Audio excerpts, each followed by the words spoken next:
Okay.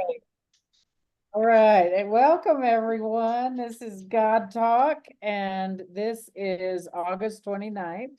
And just welcome to everybody. I'm so happy that you all are here. We're going to do introductions and our usual icebreaker. And welcome to everybody who might be watching this in the future at some time. We hope this is helpful and lovely, or at least entertaining for you. And so we're going to start with our introductions, which includes just the name we want to be called, our pronouns, and our icebreaker question tonight is name something. I know there may be multiple, there may be a long list, but pick one or two things that you love about Texas. And I will start out, and I am Carol, she, her, and in addition to all, of course, I have to say something about the people, of course. I love my family and friends, and of course my church family. But I'm gonna say wide open spaces. I love the Texas Panhandle and the wide open spaces. So, Huey, let's go to you next. All right, I'm Huey. No pronouns preference. I respect other people's preferences, but most of the other languages I spoke outside of English doesn't use pronouns. So what I like about Texas, the West Texas sunset are beautiful. I guess you should say Huey's traveling here from Lubbock. Yes. So we've had a very nice visit. So very happy that she's here. Okay, let's go to Suzette next. We'll just kind of go in the order everybody came on screen.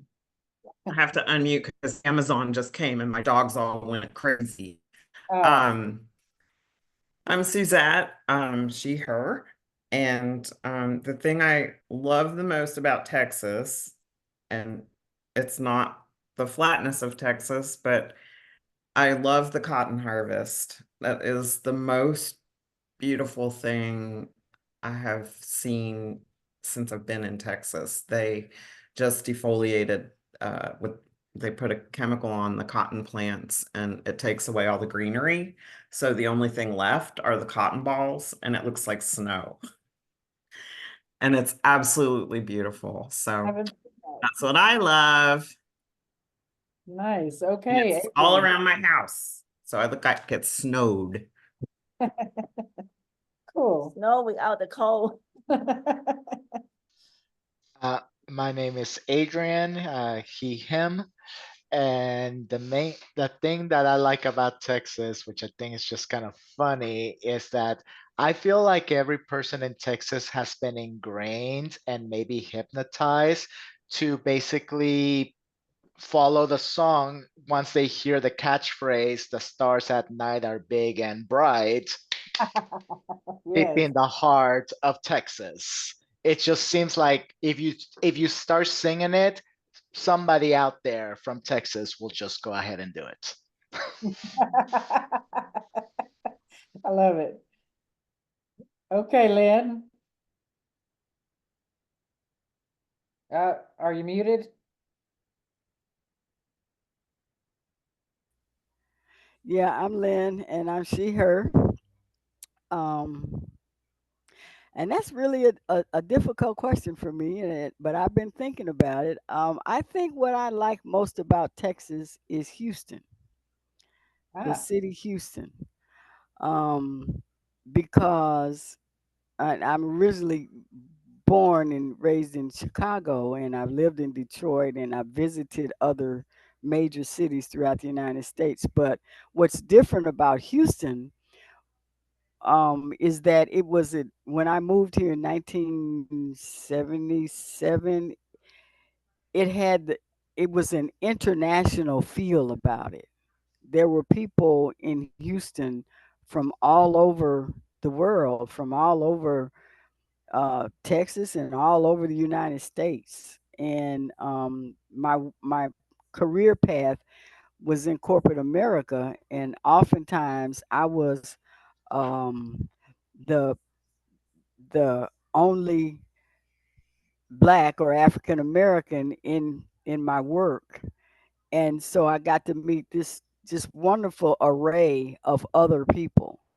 And Texas being in the South, you know, you would think that it was all one thing or all one culture, and it wasn't. There was Hispanic and Vietnamese, and so I think I like the most about Texas is Houston.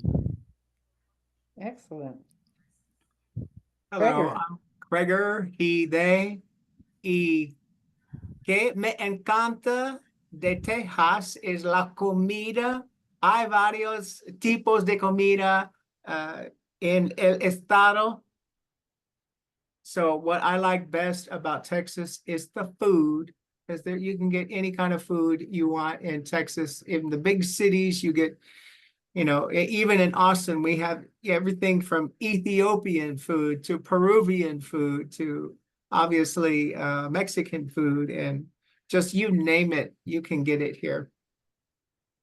There was a little while in Taos when we had in our little bitty town, but we're definitely got you know, we definitely have a town of foodies here where there's lots of good restaurants for per capita, but we had 2 Peruvian restaurants at one time. Isn't that amazing? But we're talking about Texas, so let's I'm gonna dive right into our subject here. How many, I know the news seems to be focused on things like book bans and things like that, especially like in Florida. But how many of you have been following what the book bans in Texas? I think I was surprised. My niece is doing some research related to book bans for her thesis, and so she gave me a lot of information on this subject. And I was surprised to hear that even teachers in Texas, not all of them were aware of what was that there were book bans, that there were laws related to book bans in Texas. What has come across your awareness? I've been seeing for book bans on the news. It seems that usually the way that books are being banned, especially on schools, it's a very simple thing to do. Where now a parent, all they have to do is complain, but they don't really need to give a good reasoning. They might just say, "This book has, I don't know, nudity or something," and they haven't read it. They don't know where to quote, what page that they're trying to refer. And then it's like, okay, we gotta, somebody complain about this book is banned, but nobody's really following up, or it's like, have you even actually read the book, or what is its meaning, or what is the actual interpretation behind it? So it's just gotten too easy for people to just say, I don't want this book because I don't like the vibe of it, because I don't really haven't read it. So I'm just gonna, the vibe itself is not good enough for me. And that seems to be enough. I think you're right. It seems to be a lot of this is related to just like right-wing backlash against any books dealing with specifically racism, gender, sex, or sexuality. So one of the things that happened um, in I think it was 2021, Governor Abbott directed several. There was a ban, and state's representative Matt Krause put out a list of books that were considered obscene. Governor Abbott just wanted all obscene books removed, and so Representative Krause came up with a list that's now known as the Krauss list of books that were considered obscene. And then he put out a directive to the schools to list how many copies of these books they had and their location within the school. Like, is it in the library or whatever? Or is it in the classroom?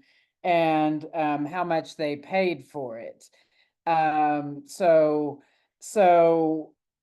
it was a 16-page list of about 150 books, and it it included Pulitzer Prize winning books, books I'm sure a lot of you have heard of.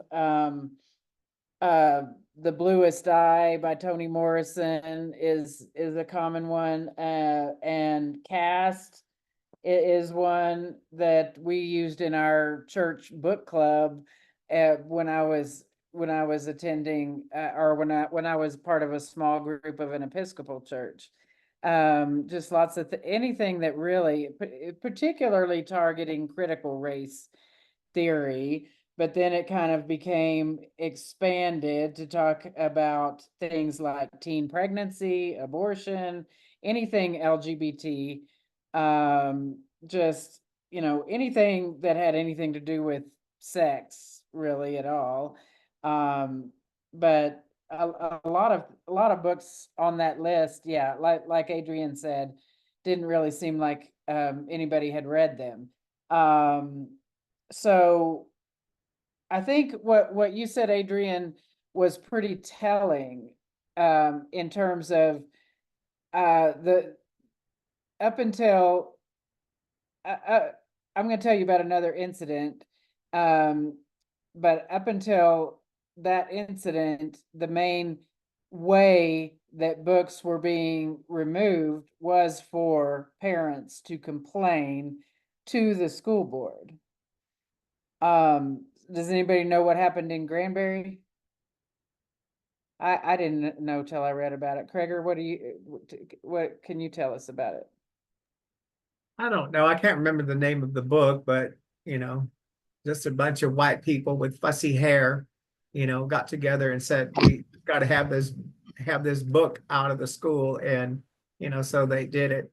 But I'm just sitting here wondering if I should really even be concerned about this. Back in my day, when I was in elementary school, back in the late 1960s and in the early 1970s, the school library was one of the only places you could go for books and for information. And in today's world with the internet, I think, they can ban whatever they want, but kids in their natural curiosity will find a way to get on the computer and get, information that they are looking for. So again, I think these book bans are just a ridiculous way for Republicans to play to their base, going, yes, we're chasing Satan out of our schools. Look what we're doing. And that's all it amounts to, is a bunch of blowhards doing nothing about nothing. Well, that's an interesting point. And the thing that happened in Granbury that I was thinking of was a little bit different than that, but that is a point I had not considered when I was thinking about this. You're right. There is access in a much different way than there was when any of us were growing up. So Yeah, do libraries even have card catalogs anymore? I mean, yes. I remember how you used to. yeah, I was always Yeah. confused by the card catalog, but yeah, The I just decimal system.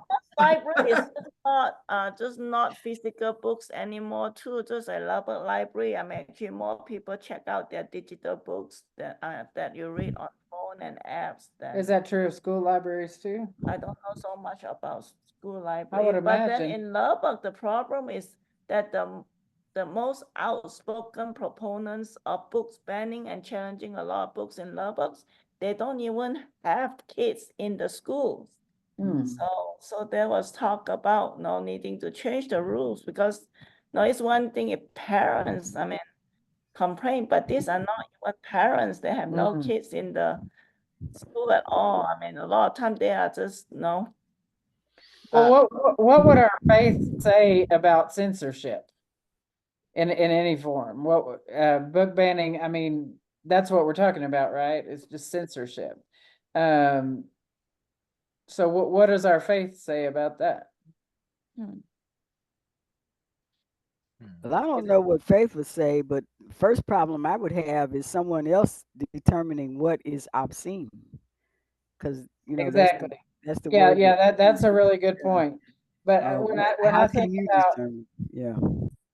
when I think about scriptural references, I mean, I just thought of this, but I think of the truth shall set you free, and I think people trying to obscure the truth is kind of what this is about, and it comes from that far right, so Christian, white Christian nationalist base that we've been talking about, and Kreger has several times referenced the book, The False White Gospel, that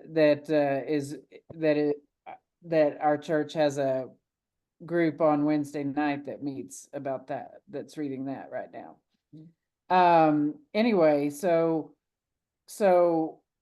like I said, this is all about trying to kind of erase history, there's two bills that have passed in the last few years. One is House Bill 3979, which is called the Critical Race Theory Bill, that basically is prohibiting like schools from saying anything about race or guilt, like you're not supposed to make anybody feel uncomfortable. You're not supposed to make any white people feel bad about the past. So I'd like to know how they do that. I mean, okay, as a doctoral student, I studied and had the opportunity to look up critical race theory. Critical race theory is not taught in elementary schools. It's it's and it's not taught in high schools. And critical race theory is exactly that, a theory of how the effects of racism uh, permeate our society and institutions, and that's all it is. It's so just every time I hear somebody say critical that you can't teach critical race theory in our schools, I'm like, and they don't. It's a college level course. So that's one thing, but They're think basically trying to ban any talk about that anything that might seem like we were talking about privilege or race or anything that might make a white person feel uncomfortable. so. Do Well, they not talk about the Trail of Tears? well, Do they, that's the point. Now history books, they will say, oh, there was slavery, but they would learn lots of good skills like farming and agriculture and how to build houses. Right. That's that's the spin. Like, oh yeah, there were slaves, but they learned a lot of stuff they wouldn't have learned by themselves. and it's good for economy. Yeah. I mean, just crazy. I mean, yeah, you're taking people who were kings and leaders and doctors and healers and just putting them to work in miserable conditions, picking cotton and saying you're teaching them something.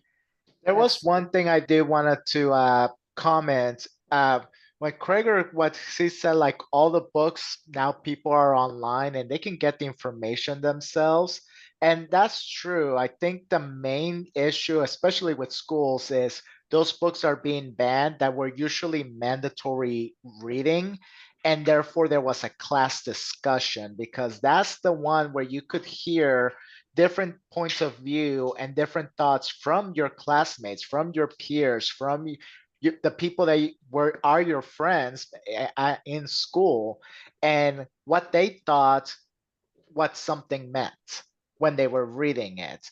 And not having those discussions anymore could leave people in a very small silo where, like, well, I read this, but there's nobody I can really talk to about. No one I can ask questions about this No and one that's gonna have understand a the diverse subject. opinion. Yeah. Only their family, who might be just another echo chamber. And also, I just don't know how many kids would think about looking up topics, I mean, like that, to learn about.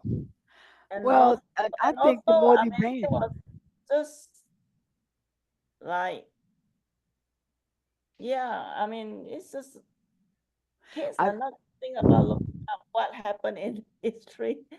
Oh, and also information on the internet is so mixed. I mean, you will not know what is true or not. I'm thinking the importance of books being taught in the US, that at one time we can assume that what is being taught, at least it is kind of true. Yeah. well, Or at but least you would be able to get the different. encyclopedias are online now. So you know, I mean, but banning books is detrimental to critical thinking skills because, like Adrian Yes. said, if everybody reads the same book and then we have a discussion about it, then that builds my critical thinking skills because I hear someone else's point of view and I get to decide whether or not I agree with that. And if I don't agree with that, then I can make my argument as to why I don't agree with that. And one of the things that I see most often as a retired educator is a lack of critical thinking skills. Yes. So, you know, kids don't get if this, then that, which is all critical thinking, you know, and you can apply Yeah. that to anything. So, Yeah, on that Rouse, yeah, we're talking about some of the things that can be taught in schools. That House Bill 3979 deals with what can be taught in schools. So the book banning is part of it, but it's not the whole thing. It's a critical piece of it. And some of those books I saw on the Krause list, I mean, anything that mentioned like Black Lives Matter, anything that mentioned how to be an anti-racist, anything like that was on that list. Of course, anything that mentioned abortion, anything that mentioned LGBT, just even in the title. Yeah, and some of them I don't think even might not have even had to do with that, but anything that presented two sides to the issue was banned. So that was part of it. In terms of book banning specifically, there's House Bill 900, which was a Texas law that passed requiring booksellers to rate the explicitness and relevance of sexual reference in books that were sold to schools.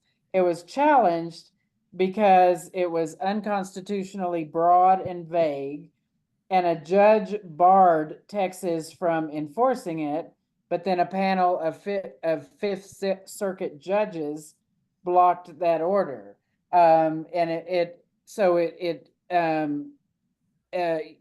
Huey just found something about it. So I'm not sure where it stands now, but it's too vague to be enforced. But still, the intent is there to get for just for Republicans to basically whitewash our history, you know, in an area when communities of color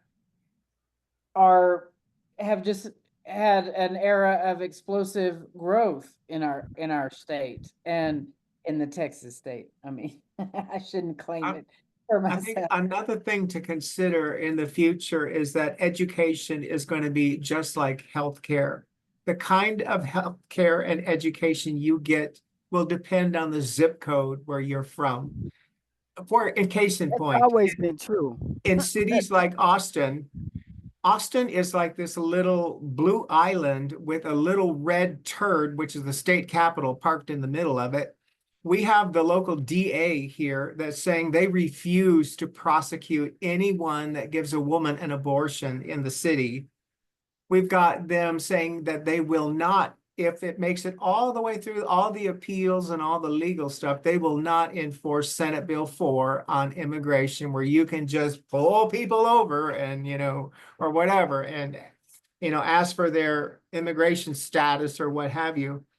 And so I think that's going to, that flows through into the classrooms and everything else, where some teachers will just be like, you know what, this is a bunch of crap. Texas doesn't have the manpower to come into these cities like Houston and Austin and San Antonio. Dallas will go along with it because they're redder than my sunburn.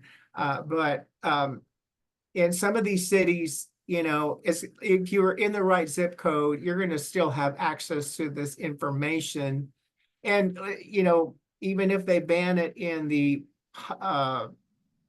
schools, there's nothing they can do about the public libraries in cities like Austin. So, I mean, unless they're really gonna go like martial law and let's get the troops out and start, let's really start policing what people are doing. And, Texas isn't going to Speaking spend the of money on that. policing, let me tell you what happened in Granbury that my niece made me aware of. There was a constable. His name was Scott London, and he's very far right Republican. And I hate to say that he originally was a sheriff in New Mexico, and then he moved to Texas, and he's a member of something called the Constitutional Sheriffs Movement, something like that, which is very far right. Tries to say that sheriffs can choose if not to enforce a law if they think it's if they personally think that it's unconstitutional, then they don't have to enforce it. So just really dangerous way to think for a law enforcement officer to be like that. Well, this guy started this. He spent more than 2 years. I don't think he's really stopped yet. He trying to charge librarians as school librarians. There's like 3 of them that he was trying to charge with felony charges because of the books that were kept in their library. I mean, he is really he drafted these criminal complaints for, quote, distributing harmful material to minors. And it was just amazing how far he was allowed to take it. I mean, these librarians were just terrified for years, just thinking they're going to be arrested and sent to prison with felony convictions. The free speech attorney said this was definitely one of the most extensive attempts to prosecute librarians, and I think librarians all over the country were just couldn't. It just struck fear in everybody. Just really a shame. And the DA finally neglected to prosecute, but this guy has not let it go, and he's just like, just because you're not sure you can convict him, you should still try to arrest him on probable cause. And I'm just like, oh my gosh, this is just insane. So, I mean, somebody mentioned a police state. This is in martial law. This is Well, this it will is be like if what they're trying to get to in that. if the debate. Republican nominee is reelected, we will live in something close to police state. Women of childbearing age already do, because we live in a state where there's forced pregnancy, with no regard for whether or not you were raped or a victim of incest, and that exists in Texas right now. So I have no doubt that, as a matter of fact, the person who is the main writer of Project 2025 is from Texas, and so I think we'll live in a police state if the Republican nominee is reelected, and I will be quickly making haste to leave the state. I keep going, but who's going to pay for it? You know, we don't even want to, who's going to pay for all these people to, who's going to pay and who's going to take a job where, oh my God, I go get to beat up gay people all day long. That's my job in, you know, a corral. I don't know. I mean, Well, the bad thing about it is Republicans don't want to pay for anything. You know, they don't want to have no budget for nothing. It's not just gay people. It's librarians and teachers who don't teach right, and childless cat women, and There's Well, so many people to come after, you know, how just are like they going to that- manage that? But just like the immigrant situation, I mean, they can figure out a way where it's going to line somebody's pockets, just like, yeah, you know, just like prisons and just like, yeah, it's gonna line somebody's pockets. So, yeah, there are people that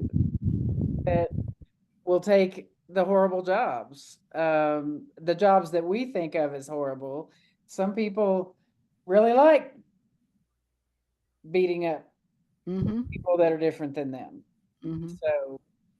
So I don't think that should comfort us very much. You know, if that comes to pass, I think we'll see a lot of Democrats going out and buying guns, you know, because you got to at least protect your home.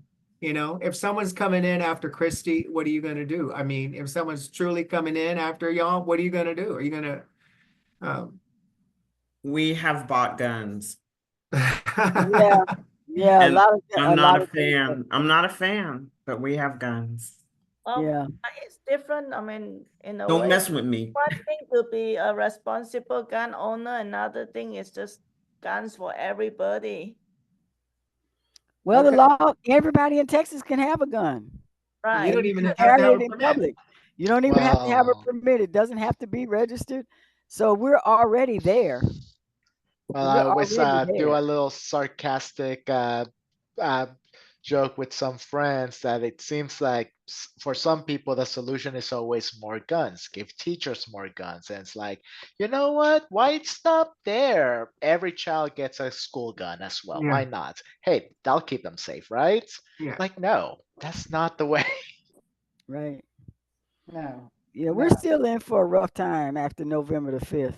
You didn't talk about January 6th. I worry about November the 6th. Oh, yeah. So, January the 6th is a cakewalk compared to Right. what's coming. yeah. Kind of Yeah. like thinking about like back with what the Bible and how censorship, a couple of thoughts came into my mind about like the Bible itself. If we go to read it, there's a lot of gore in there. There's a lot of sexual items in there. You know, there's so in itself, the Bible, if you were to complain for the same reasons, that the Bible itself could fall under these categories themselves. Yeah. But we have read it, we can discuss it, and we know the meaning behind it. So that's one thing as to like, why does that apply to one book but not the other book? Is it because they're giving you a different point of view? And then I did a quick little Google search on the side, and I was thinking about that the phrase about walking 1 mile in someone else's shoes, and so I you will have to correct me if I'm wrong, but I right here according to Google it says like First of Thessalonians 2:13, don't judge a man until you have walked a mile in his shoes, and there's a couple of other ones that kind of give the same meaning. And honestly, there's no way for you to just have the life of somebody else. But what you could do is learn about somebody, read about somebody else's story, and kind of see what they were going through and what their feelings was. And a book is a good way to do that. It gives you the sympathy that you need to kind of know, like, oh, I never thought that would happen to somebody, because that would never happen to me. So Compassion. eh, But I think that's what they don't want. Is Exactly, they want exactly. to be able to control the mind of their next generations. Yes, controlling the And they mind. want to be able to control everybody's mind, not just the next generation. They want to tell us how to live. They want to tell us what to think. They want to tell us, how to behave. They have set themselves up as the model for society, and everyone else should follow that model. And if you don't follow that model, then you're not welcome. So And learning about our history, learning about people who are different than us, you're bringing in these themes that we've talked about a God of love. So you're bringing in themes of compassion, learning about people that are different than us, that helps destroy prejudices and biases. That's the best way. So that's speaking to our values about diversity and and caring. So, Suzette, what are those other core values of the church? What diversity, compassion is one of them. Inclusion. now don't say DEI. Don't say that. That I stands for inclusion. So we might have to throw that one out. Oh dear. Oh dear. Suzette, I think you're muted, but Sorry, try to stay that way. One moment. It is inclusion. Love is our greatest moral value. Community.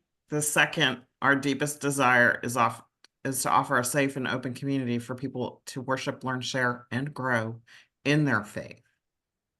Spiritual transformation, a message of liberation guides our ministry. We believe that when people are invited to experience God through the life of the ministry of Christ, lives are transformed.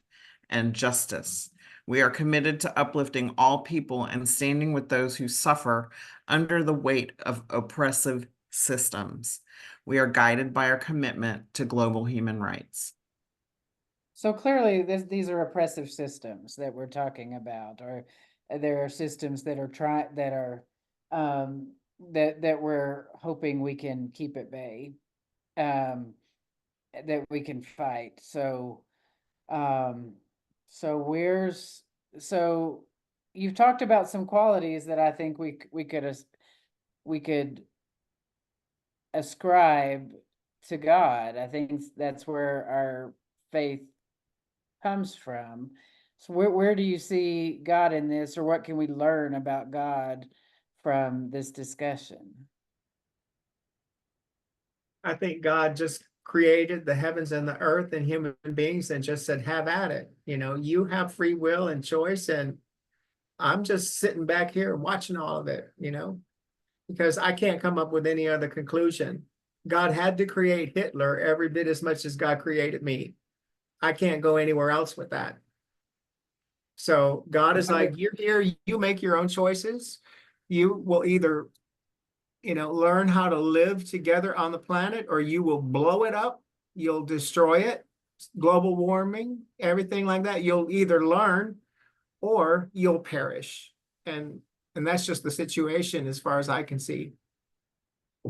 But we do have an opportunity to fight it, right? Yeah, I think we are called to stand up when we see injustice, but at the same time, I think each of us has a different calling in what we fight for too, because the book banning has been quite a discussion among some of my friends, and some of them are very involved in that. And then I have friends that are very involved in climate justice and things like that. So I always keep up with what's going on, but a lot of time I have to pick my fight. For me, because of my background, I'm more involved in the economic injustices that I saw in the city or even in the state. So I think for us, when it comes to that, not only we each make our choices. Well, yes, we make each our choices, but I think we have certain callings in standing up for others, or when we see injustice too. Yeah, well, that's Because true. eventually it will affect us too, especially in the book banning, because not only the books is banned, but the message that is sent out behind Mhm. those book banning too. Mhm. But the So- problem is that the people who are trying to ban the books believe that God is absolutely on their side and backing them up as much as we believe that God is on our side and thinking what we think. Well, That's that's why the issue. That's why I think it's so important to understand what our foundation is. And Yeah. that's what God Talk is all about, is discussing, because they cannot come to those same conclusions if they truly believe in a God of love. Nobody can come to a conclusion that fosters hate and injustice if if you believe in a God of love. You Yeah, and just can't. also I think we need to make sure that their voice is not the only voice out there. They are Yes. not the only voice that people hear, because I think in a way we need to, share our vision of God and adjust society so that people have a choice. They know that they have a choice and they can learn and make a choice of what kind of world they want. Yes. Well, Lynn, what is it that you've said several times about how did you put it? We're never going to meet someone who's not made in God's image. Right. And And yeah. that's what I ultimately believe. I think it can be difficult. And as an African American, and living in having been in a segregated community, in segregated schools, and then having worked in situations where I might have been the only black there, um, it can sometimes be difficult to find the spirit of God in others. I mean, and it just, but but it's there because we'll never meet another human being who is not made in the image of God. Genesis tells us that God created man and woman. So that means everybody. That means every man and every woman. Now, whether or not that person ever finds his spirit of God in himself or herself is something totally different. Because the Bible also says that they that worship him must worship him in spirit and in truth. Truth. So those who don't recognize the truth when they see it, those who like one of the things that Donald J. Trump did was usher in what they call alternative facts. There, Yeah. which started the lie, and so people don't recognize what's true and what's a lie. And like you said, you can find things on the internet, but is it true, or is it Right. real? So you have to consider the source. But all that said, I still have found in my Christian journey, and it's been a long one. I was baptized when I was 10, and I've been a member of somebody's church for most of those years. There was about a 10-15 year period where I was unchurched, where I didn't go to anybody's church. But that didn't stop my Christian journey and wanting to be closer to God and wanting to live a Christ-like life. But so it can be hard to find the spirit of God in people sometimes, and I have to say the far right make it really hard for me to Well, love let's, it. yeah, to go back to the diversity piece, to take that, if if we're proclaiming that we're all made in God's image, if we believe that we're all made in God's image, then let's think about what constitutes God, and look how beautifully diverse that image is, just like a picture made up of a bunch of pixels of just just how beautifully diverse in terms of race and creed and everything that God is. So I think that's a pretty beautiful image in itself. But getting others to see that, I think, is, the getting the book banners to see that, getting the people who want to ban books because what they think is obscene, getting people who want to take away the freedom of choice, who getting people who don't believe in diversity, equity, and inclusion, getting them to see that tapestry that you just described, I think is the problem. And for me, that's what makes it difficult sometimes. Well, that's a huge fight, but Yeah. everybody here, just even by being on this phone call, I mean on this video, is sorry, showing my age, I guess. It's By being okay. We knew here, what you meant. by expressing ourselves in a loving way, it just being out, just being diverse ourselves, just being who we are in public is one way that we're fighting that we're fighting this. One It's of yeah. we are being the diverse creation that God created, and they can't make us invisible anymore.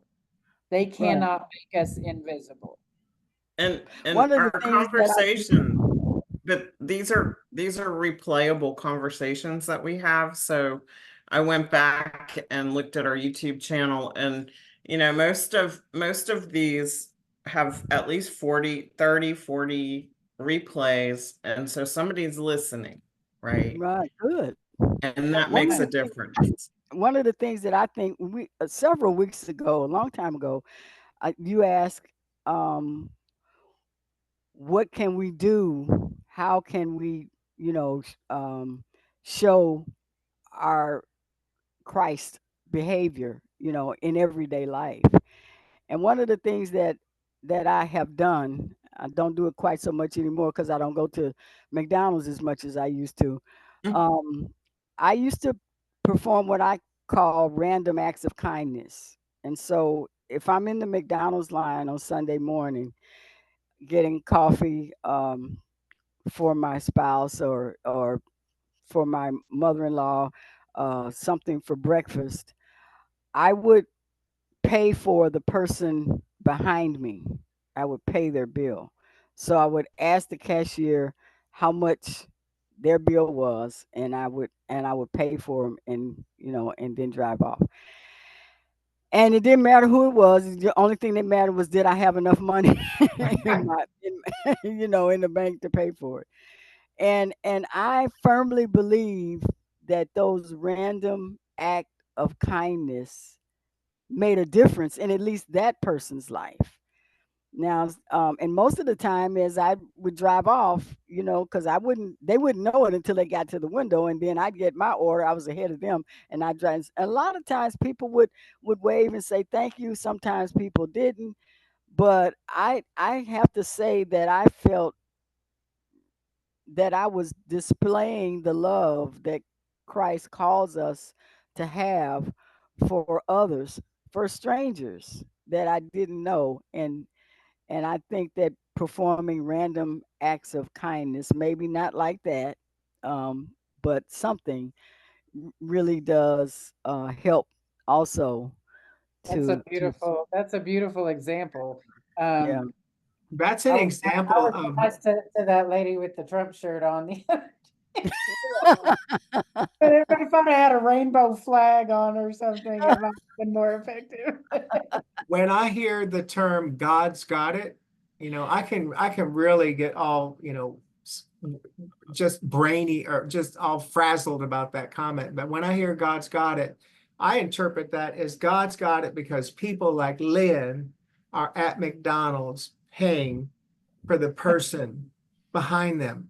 It's not like God's got it from this mysterious place in the universe, and one day, whoosh, Right. everything's going to be, there's going to be justice, and there's going to be, if God's doing that, it's in God's own time. And I don't think I have that long on this planet to see, this magical God's got it, the way people throw that term around like, well, if you just pray enough, God's got it. And no, God's like, no, God and Michelle Obama need us to do something, something. Well, love is an Help action us verb. to do our part.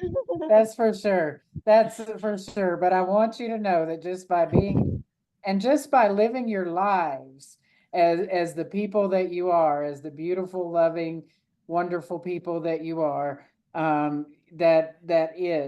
that is making a difference. Of course, there are other things that we can do, and I know that all of you are doing a lot of things that make a difference.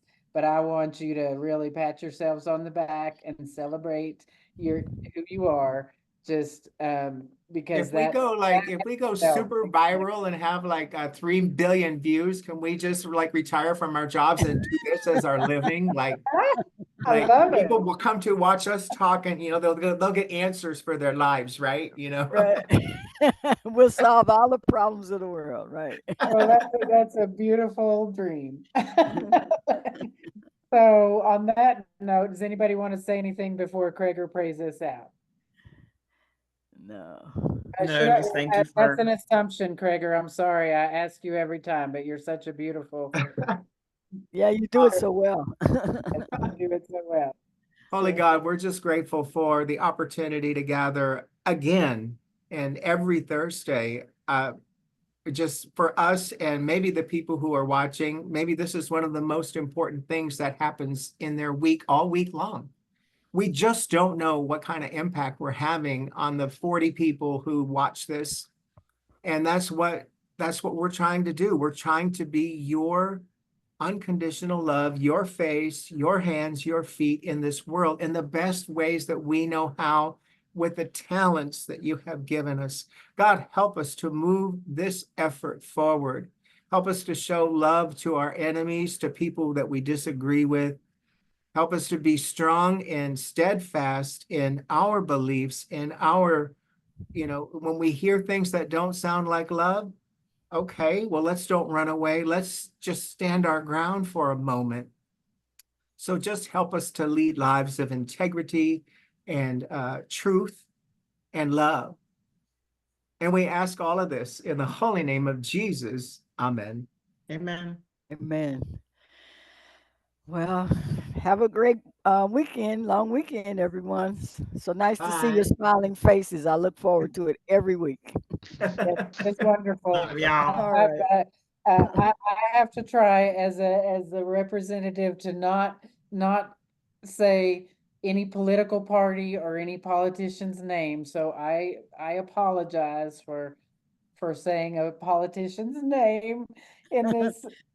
You all can say whatever you want, but as a Tell moderator. Craig we said hi. Will do. That's I my didn't even notice. I'll Bye. try to do better next week. Love All y'all. right. Bye. Bye-bye. Oh my goodness. Bye. Oh, you are not speaking an opinion. You just Okay. All right. okay.